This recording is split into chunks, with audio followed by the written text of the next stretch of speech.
Hello friends, स्वागत है आपका हमारे इस एक नए वीडियो में। और ये हमारा नंबर सिस्टम का 5वीं वीडियो है और इसके अंदर हम बात करेंगे सबसे पहले स्थानीय मान यानी प्लेस वैल्यू की। दोस्तों, प्लेस वैल्यू क्या होता है? जैसे कि नाम से ही पता चल रहा है, प्लेस और स्थान, मतलब उसका प्लेस कि उसका स्थान कौन सा है।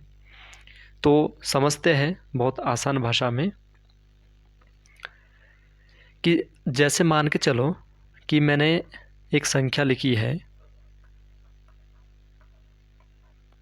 इस प्रकार से कोई भी एक संख्या लिख दी, तो मैं इस नंबर को कैसे पढ़ता हूँ?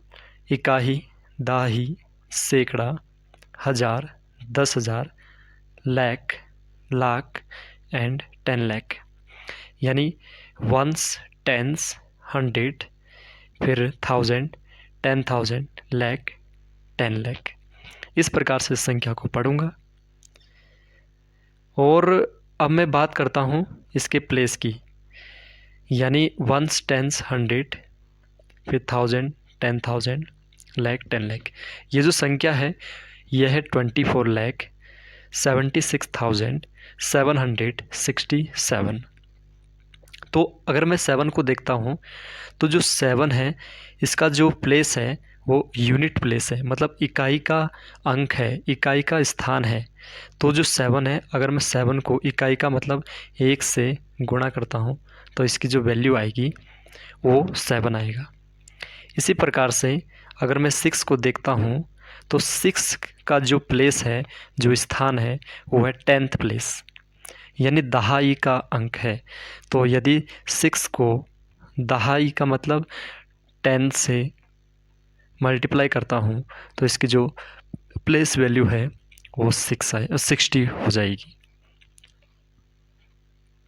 इसी प्रकार से यदि मैं 7 का प्लेस वैल्यू निकालता हूँ तो 7 का जो प्लेस है वो है 100th प्लेस, मतलब सैकड़ा, और इसे 100 से मल्टीप्लाई करूँगा तो इसका जो आंसर है वो 700 आएगा। मतलब 7, ये जो 7 है, ये वाला 7, इसका जो प्लेस वैल्यू है वो 700 हो जाएगा। इसी प्रकार यदि मैं 6 का प्लेस वैल्यू निकालता हूँ तो आपको पता है कि ये जो 6 है ये है आपके 1000th प्लेस पे। तो 1000 से मैं मल्टीप्लाई करूँगा तो ये हो जाएगा 6000। और इसी प्रकार से आप 7 की निकालोगे तो ये 70,000 हो जाएगा। 4 की निकालोगे तो ये 4 लाख हो जाएगा। और 2 की निकालोगे तो ये 20 लाख हो जाएगा। मतलब स्थानीय मान का मतलब है कि उसका प्लेस कौन सा है, उसका इकाई का स्थान है या दहाई का स्थान है या फिर सैकड़ा या हज़ार या 10,000 या लाख, 10 लाख, करोड़, 10 करोड़, इस प्रकार से आगे तक बढ़ता रहेगा। जैसे आप इसे इस प्रकार भी कर सकते हैं कि जैसे 2 की जो प्लेस वैल्यू होगी और 2, 3 की प्लेस वैल्यू, यानी 3 के बाद कितना डिजिट है? 1 डिजिट, तो 3 के बाद एक ज़ीरो लगा दो। इसी प्रकार 6 का अगर प्लेस वैल्यू निकालना है तो 6 के बाद कितनी डिजिट है? 2 डिजिट, आप उसमें 2 ज़ीरोज़ लगा दो। 7 का प्लेस वैल्यू 7 के बाद 3 डिजिट है, 7 के बाद 3 ज़ीरोज़ लगा दो। फिर 6 का प्लेस वैल्यू 6 के बाद 4 ज़ीरोज़ लगा दो। तो इस प्रकार से हम प्लेस वैल्यू यानी स्थानीय मान निकाल सकते हैं। तो अब हम बात करेंगे जातीय मान यानी फेस वैल्यू की। तो जिस प्रकार स्थानीय मान किसी संख्या में जो अंक होता है वो उसके स्थान को प्रदर्शित करता है, इसी प्रकार जातीय मान में जो अंक होता है वो उसका स्वयं का मान होता है। कैसे? उदाहरण के साथ समझते हैं। जैसे मैं एक एग्जांपल ले लेता हूँ, 7,400, इसको मैं बदल देता हूँ थोड़ा, 7,431। तो अगर मैं यहाँ पर स्थानीय मान निकालूँ, प्लेस वैल्यू निकालूँ, तो जो 1 है वो इसके स्थान को प्रदर्शित करेगा, मतलब इसका जो स्थान है इकाई का अंक है तो इसका प्लेस वैल्यू 1 होगा। ऐसे ही अगर 3 का मैं निकालूँ तो 3 का जो प्लेस है वो 30 है, 10th प्लेस है तो 30 होगा, और 4 का 400 और 7 का 7000।